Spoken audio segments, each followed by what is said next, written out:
Today we're going to talk about buying a condominium. Are you paying cash or are you financing?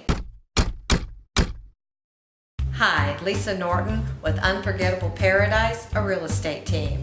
Today I want to talk to you about condominiums, and this is going to be part one of a two-part series. So today I want to talk about, are you going to be financing or are you going to be paying cash? In our market currently, we have about 70% of our buyers for condominiums paying cash.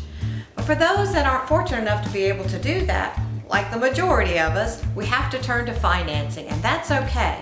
But what I need to warn you about is you need to listen to your realtor and you need to work with a local lender. Why, you ask? Well, I'll tell you why.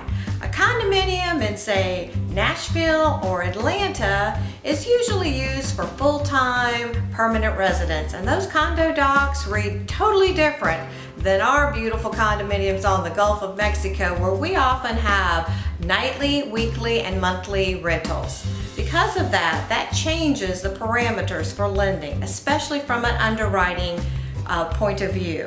You never know what the guideline's going to be because they seem to be kind of like a moving target. So we can't give you a whole list of what qualifies for warrantable and non-warrantable. Warrantable? What are you talking about? I'm talking about those kind of units that will qualify for finance from Fannie Mae and Freddie Mac. If they don't qualify for that, you're going to have to go to a portfolio loan product, and your lender is going to be the best source of that information to tell you what's going to work. Okay, so if I have to go to a portfolio, what is that going to do for me? Well, it may mean you're going to put down a slightly higher down payment. Usually we're used to looking at 20%. You may be looking at 25%.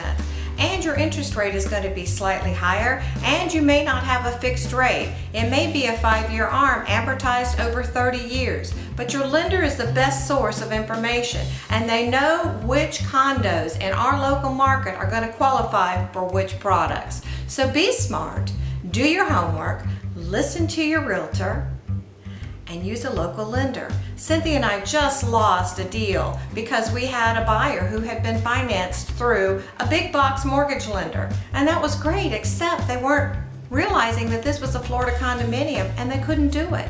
And then when she saw what the parameters were for a portfolio product, she wasn't prepared financially for that.